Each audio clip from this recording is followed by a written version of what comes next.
ವರನಟ doctor Rajkumar ಕುಟುಂಬದ ವಿರುದ್ಧ H D. Kumaraswamy ಅವರು ಕಿಡಿಕಾರಿದ್ದಾರೆ. ರಾಜ್ಕುಮಾರ್ ನಿಧನರಾದಂತಹ ಸಂದರ್ಭದಲ್ಲಿ ಪೊಲೀಸ್ ಗುಂಡೇಟಿಗೆ 4 ಸಾವನ್ನಪ್ಪಿದರು.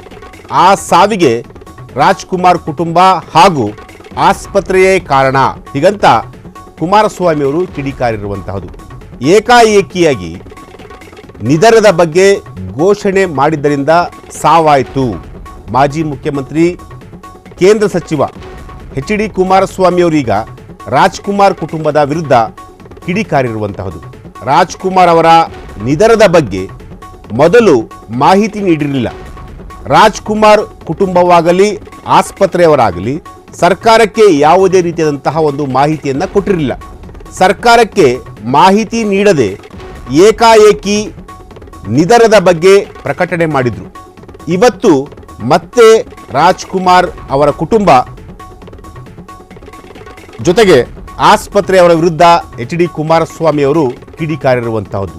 2006 ಏಪ್ರಿಲ್ 14ರಂದು ವರನಟ ಡಾಕ್ಟರ್ ರಾಜ್ಕುಮಾರ್ ಅವರು ನಿಧನರಾಗಿದ್ದರು. ಆ ದಿನ ಬೆಂಗಳೂರಿನಲ್ಲಿ ಭಾರೀ ಗಲಭೆ ನಡೆದು 6 ಮಂದಿ ಸಾವನ್ನಪ್ಪಿದ್ರು. ಆಗ ಕುಮಾರಸ್ವಾಮಿ ಕರ್ನಾಟಕದ ಮುಖ್ಯಮಂತ್ರಿಯಾಗಿದ್ದರು. ಆ ದಿನ ಬೆಂಗಳೂರಲ್ಲಿ ಪೊಲೀಸ್ ವಾಹನಗಳಿಗೆ ಬೆಂಕಿ ಕೂಡ ಹಚ್ಚಲಾಗಿತ್ತು. ಕಾನೂನು ಸುವ್ಯವಸ್ಥೆ ಕಾಪಾಡಲು ಕುಮಾರಸ್ವಾಮಿ ಕಂಪ್ಲೀಟ್ ಆಗಿ ವಿಫಲರಾಗಿದ್ದರು. ಅಣ್ಣವರ ನಿಧನದ ದಿನ ಬೆಂಗಳೂರಲ್ಲಿ ಪೊಲೀಸರು ಕೂಡ ಗೋಲಿಬಾರ್ ನಡೆಸಿದರು. ಆ ಪೊಲೀಸ್ ಗೋಲಿಬಾರ್ಗೆ 4 ಸಾವನ್ನಪ್ಪಿದರು. ಆದರೆ ಆ ಘಟನೆಗಳಿಗೆ ನಾನು ಹೊಣೆಯೇ ಅಲ್ಲ, ನನ್ನ ತಪ್ಪೇ ಇಲ್ಲ ಎಂದು ಎಚ್.ಡಿ. ಕುಮಾರಸ್ವಾಮಿಯವರು ಸಮರ್ಥನೆ ಮಾಡಿಕೊಂಡಿರುವಂಥದ್ದು. S, H D. ಕುಮಾರಸ್ವಾಮಿಯವರು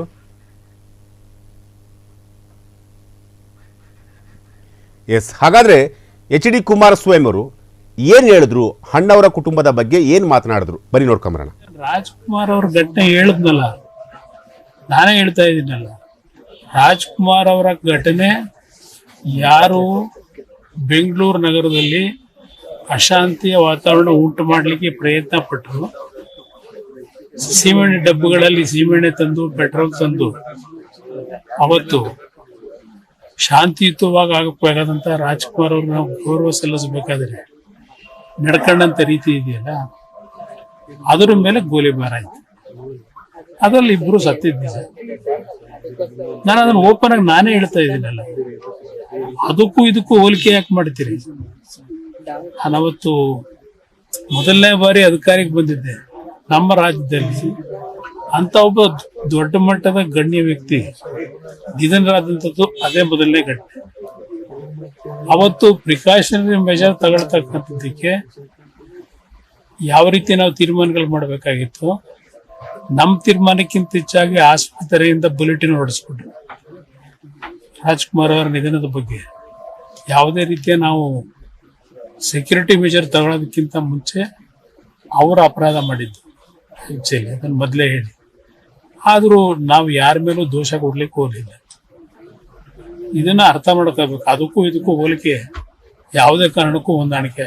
ರಾಜ್ಕುಮಾರ್ ಅವ್ರ ಎಸ್, ಡಾಕ್ಟರ್ ರಾಜ್ಕುಮಾರ್ ಅವರು ಈಗಾಗಲೇ ಸಾವನ್ನಪ್ಪಿರುವಂತಹದ್ದು ಅದೆಲ್ಲರೂ ಕೂಡ ಗೊತ್ತಿರುವಂತಹದ್ದೇ. ಆದರೆ ಈಗ ಕುಮಾರಸ್ವಾಮಿಯವರು, ಎಚ್.ಡಿ. ಕುಮಾರಸ್ವಾಮಿಯವರು ರಾಜ್ಕುಮಾರ್ ಅವರ ಕುಟುಂಬ ಹಾಗೂ ಆಸ್ಪತ್ರೆಯ ವಿರುದ್ಧ ಕಿಡಿಕಾರಿದ್ದಾರೆ.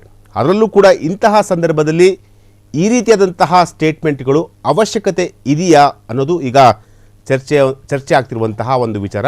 ಆದರೂ ಕೂಡ ಅವತ್ತು ಕುಮಾರಸ್ವಾಮಿಯವರು 2006 ಏಪ್ರಿಲ್ 14ನೇ ತಾರೀಕು ಡಾಕ್ಟರ್ ರಾಜ್ಕುಮಾರ್ ಅವರು ಸಾವನ್ನಪ್ಪಿದ್ರು. ಅಂದು ಕುಮಾರಸ್ವಾಮಿಯವರು ಮುಖ್ಯಮಂತ್ರಿ ಆಗಿದ್ದರು. ಮುಖ್ಯಮಂತ್ರಿ ಆದಂತಹ ಸಂದರ್ಭದಲ್ಲಿ ಆದಂತಹ ಅನಾಹುತಗಳ ಬಗ್ಗೆ ಕುಮಾರಸ್ವಾಮಿಯವರು ಈಗ ಮೆಲುಕನ್ನು ಹಾಕ್ತಿರುವಂಥದ್ದು. ಅಂದರೆ ಎಲ್ಲ ಒಂದು ಕಡೆ ಕುಮಾರಸ್ವಾಮಿಯವರು ಇವತ್ತು ಕೊಟ್ಟಂತಹ ಹೇಳಿಕೆ ಇದೆಯಲ್ಲ, ಅದು ಎಲ್ಲ ಒಂದು ಕಡೆ ಡಾಕ್ಟರ್ ರಾಜ್ಕುಮಾರ್ ಅವರ ಕುಟುಂಬಕ್ಕೆ ಏನಾದರೂ ಸ್ವಲ್ಪ ನೋವುಂಟು ಮಾಡುತ್ತಾ?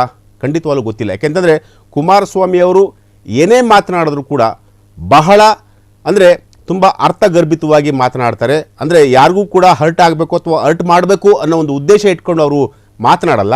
ಆದರೆ ಇವತ್ತು ಹಳೆ ಪ್ರಕರಣವನ್ನು ಅವರು ಮೆಲುಕನ್ನು ಹಾಕಿರೋದನ್ನು ನೋಡಿದ್ರೆ, ಅಂದರೆ ರಾಜ್ಯದಲ್ಲಿ ಇವತ್ತಿನ ಒಂದು ಪರಿಸ್ಥಿತಿ ಏನಿದೆಯಲ್ಲ, ಕಾನೂನು ಸುವ್ಯವಸ್ಥೆ ಕಂಪ್ಲೀಟ್ ಆಗಿ ಹದಗೆಟ್ಟಿದೆ. ಈಗಾಗಲೇ 11 ಜನರು ಸಾವನ್ನಪ್ಪಿದ್ದಾರೆ.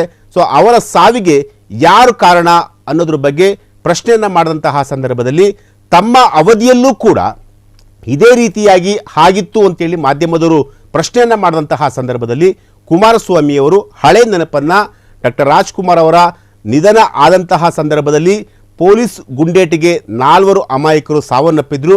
ಸೊ ಆ ಇನ್ಸಿಡೆಂಟ್ ಬಗ್ಗೆ ಆಸ್ಪತ್ರೆಯ ವೈದ್ಯಾಧಿಕಾರಿಗಳು, ಆಸ್ಪತ್ರೆಯ ಸಿಬ್ಬಂದಿಗಳು ಅಂದರೆ ಹೆಲ್ತ್ ಬುಲೆಟಿನನ್ನು ಇಮಿಡಿಯೇಟ್ಲಿ ಬಿಟ್ಬಿಟ್ರು.